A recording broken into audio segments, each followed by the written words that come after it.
இரண்டாவது கேள்வியாக ஒரு சகோதரர் கேட்கிறார். அறிஞர் பிஜே அவர்கள் தனது குர்ஆன் மொழிபெயர்ப்பில் 89வது அத்தியாயத்தில் 6, 7 ஆகிய வசனங்கள் மொழிபெயர்க்கும் போது ஆது சமுதாயத்தையும் தூண்களுடைய இரம் சமுதாயத்தையும் உமது இறைவன் எப்படி ஆக்கினான் என்பதை நீ அறியவில்லையா என்று ஆது சமுதாயத்தையும் இரம் சமுதாயத்தையும் 2 சமுதாயமாக மொழிபெயர்த்துள்ளார்கள். ஆனால் டிஎன்டிஜேயினர் தங்களுடைய மொழிபெயர்ப்பில் தூண்களுடைய இரம் எனப்படும் ஆது சமுதாயத்தை உமது இறைவன் எவ்வாறு ஆக்கிவிட்டான் என்பதை நீர் சிந்திக்கவில்லையா என்று ஆதும் இரமும் ஒரு சமுதாயம் போல் மொழிபெயர்த்துள்ளார்களே, இதில் எது சரி? முகமது நியாஸ் இலங்கையிலிருந்து கேட்கிறார். இலங்கையில் எந்த இடத்துல இருந்து குறிப்பிடலை, நம்ம நாட்டிலிருந்து ஒரு சகோதரர் கேட்கிறார்.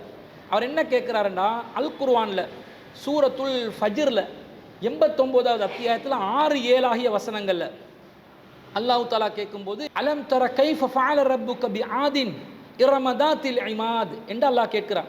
என்ன கேட்கிறான்? ஆது சமுதாயத்தை தூண்களுடைய இரம் சமுதாயத்தை எவ்வாறு ஆக்கினான் என்று அல்லாஹ் கேட்கிறான். அறிஞர் பிஜே அவர்களுடைய மொழிபெயர்ப்பில் ஆது சமுதாயத்தையும் தூண்களுடைய இரம் சமுதாயத்தையும் என்றது 2 சமுதாயம் போல மொழிபெயர்த்திருக்கிறார். ஆனால் டிஎன்டிஜே வெளியிட்ட குர்ஆன் மொழிபெயர்ப்பில் தூண்களுடைய இரம் எனப்படும் ஆது சமுதாயம் என்று ஒரே சமுதாயமாக குறிப்பிடுகிறார்கள். இந்த 2ல் எது சரி? ஆது சமுதாயம் இரம் சமுதாயம் என்பது 2 சமூகங்களா அல்லது ஒரு சமூகமான்னு கேட்கிறார். அறிஞர் பிஜே அவர்கள் தனது மொழிபெயர்ப்பில் ஆது சமுதாயத்தையும் தூண்களுடைய இரம் சமுதாயத்தையும் உமது இறைவன் எப்படி ஆக்கினான் என்பதை நீர் அறியவில்லையாண்டு 2 சமுதாயங்களை சொல்ற மாதிரி என்றதை போட்டு தான் மொழிபெயர்த்து இருக்கிறார். அது மாற்று கருத்து இல்லை. ஆனால் அப்படி மொழிபெயர்த்தது சரியான்னு கேட்டால் அப்படி மொழிபெயர்ப்பது தவறுதான். இதை ஆத் சமுதாயம் என்பதும் இரம் சமுதாயம் என்பதும் 2 சமுதாயங்கள் அல்ல, அது ஒரே ஒரு சமுதாயம்தான் என்பதற்கு அந்த வசனத்தில் பயன்படுத்தப்பட்டிருக்கக்கூடிய வாசக அமைப்பே ஆதாரமாக இருக்கிறது. என்று அல்லாஹ் தஆலா அலம் தர கைஃப ஃபஅல ரப்புக பிஆதின் இரமதாத்தில் இமாத், அல்லாஹ் எப்படி கேட்கல அலம் தர கைஃப ஃபஅல ரப்புக பிஆதின் வ இரமதாத்தில் இமாத் என்று அல்லாஹ் கேட்கல. ஆது சமுதாயத்தையும் தூண்களுடைய இரம் சமுதாயத்தையும் என்று வாவுல அத்துஃப்ல அல்லாஹ் கேட்கல. எப்படி கேட்கிறான்?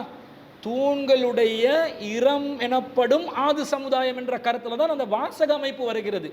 இதுக்கு அரபு இலக்கணத்தில் என்ன சொல்லுவாங்கன்னு சொன்னால், இந்த இரம் ஆதையும் 2ஐயும் சேர்த்து பதில் செஞ்சிருக்கிறாங்க. ஒரு வார்த்தை அடுத்த வார்த்தை அதை பின்தொடரக்கூடிய வார்த்தை அதன் விளக்கமாக வந்துவிடும். இந்த 2மே ஒரே குழுவை சொல்லக்கூடியது அல்லது அத்துஃபு பயான் என்று சொல்வார்கள். ஒரு சொல்லுக்குரிய விளக்கமாக இணைப்பு விளக்கமாக அடுத்த சொல் வந்திருக்கிறது என்று அரபு இலக்கணத்தில் சொல்லுவாங்க. இதுதான் தஃசீர் அறிஞர்களும் பல இடங்களில் இந்த இலக்கண விதி பிரகாரம் இது ஒரே சமுதாயத்தை குறிக்கிறது என்று தான் சொல்கிறார்கள். தஃசீர்களில் சொல்லக்கூடிய அந்த இலக்கண விதியை பார்க்கின்ற நேரத்தில் இலக்கண ரீதியாக ஆது சமுதாயமும் தூண்களுடைய இரம் சமுதாயம் என்பதும் ஒரே சமுதாயத்தினர் தான். அப்போ ஆது சமுதாயம் எப்படி பலசாலிகள் என்று சொன்னால், அவங்க பலமான தூண்கள் கொண்ட இரம் என்று அழைக்கப்படுகின்ற விசேடமான ஒரு பெயரிலும் அழைக்கப்படுகின்ற ஒரு பலமான சமுதாயமாக இருந்தாங்க என்று தான் நல்லா சொல்றாங்க. பல கட்டிடங்களை எழுப்பினார்கள், விசாலமான கோபுரங்களை எழுப்பினார்கள், உச்ச இடங்களில் உயரமான இடங்களில் அவர்கள் நினைவு சின்னங்களை எழுப்பினார்கள்.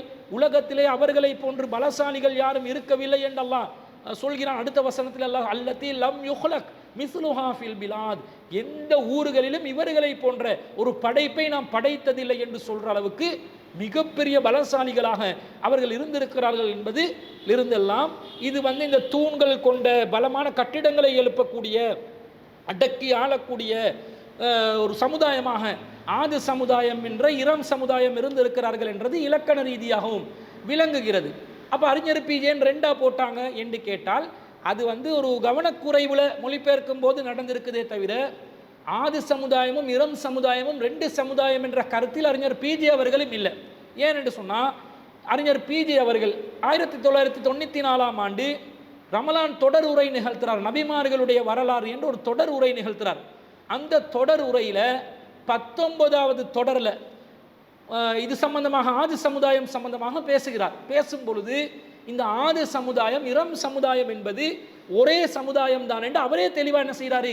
குறிப்பிட்டிருக்கிறார். அப்போ மொழிபெயர்ப்பு வெளியிடப்படுகிறது 2002ஆம் ஆண்டு டிசம்பர் மாத காலப்பகுதியில்.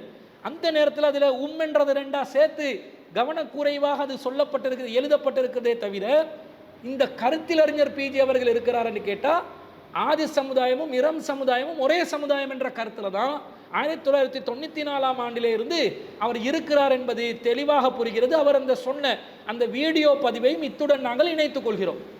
அல்லாஹ் சொல்றான், அலம் தர கைஃப ஃபஅல ரப்புக பி ஆதின் வல் ஃபஜ்ரிங்கிற சூரா.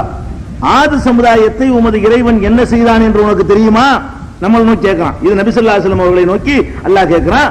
அலம் தர கைஃப ஃபஅல ரப்புக பி ஆதின், ஆது சமுதாயத்தை உமது இறைவன் என்ன செய்தான், எப்படி செய்தான் என்று உனக்கு தெரியுமா? ஆதுண்டா யாரு? இரம். இரம் என்று அவங்களுக்கு இன்னொரு பேர் ஆதின், இரம். இரம் என்ற பெயர் கொண்ட ஆது சமுதாயத்தை ராத்தில் இமாத், இமாத் என்று சொன்னா நல்ல உயரமான தூண்களை கொண்ட கட்டிடங்கள் உடையவர்கள். தூண்கள் வச்சு நல்ல உயரமான தூண்களை வச்சு கட்டிடம் எழுப்புகிற அளவுக்கு அவங்கள்ட்ட வலிமை இருந்துச்சு. அந்த மாதிரியான உயரமான தூண்களுடைய கட்டிடங்கள் எழுப்பி வாழ்ந்த ஆது சமுதாயத்தை உமது இறைவன் என்ன செய்தான் என்று பார்க்கவில்லையா அப்படின்னு சொல்லிட்டு, அல்லதி லம் யுஹ்லகு மிஸ்லுஹா ஃபில் பிலாத், அவர்களை போன்று உலகத்தில் எங்கும் படைக்கப்பட்டது இல்லை. அல்லாஹ்வே சொல்றான், படைச்சவன் சொல்றான், படைச்சவனே சொல்றான், அந்த மாதிரி ஒரு சமுதாயத்தை நான் படைக்கல, ரொம்ப கூடுதலான சக்தியை வலிமையை கொடுத்து படைச்சிருந்தேன் அப்படின்னு அல்லாஹ்வே சிலாகித்து சொல்லுகிற அளவுக்கு அவர்கள் ரொம்ப வலிமை மிக்கவர்களா இருந்தாங்க. இவ்வளவுதான் விஷயம். அப்ப இந்த வீடியோ பார்க்கும்போது தெளிவாக விளங்குகிறதா இல்லையா? ஆதும் இரம் சமுதாயமும் ஒரே சமுதாயம் என்ற கருத்துல தான் அறிஞர் பிஜே அவர்கள் இருக்கிறார்கள்.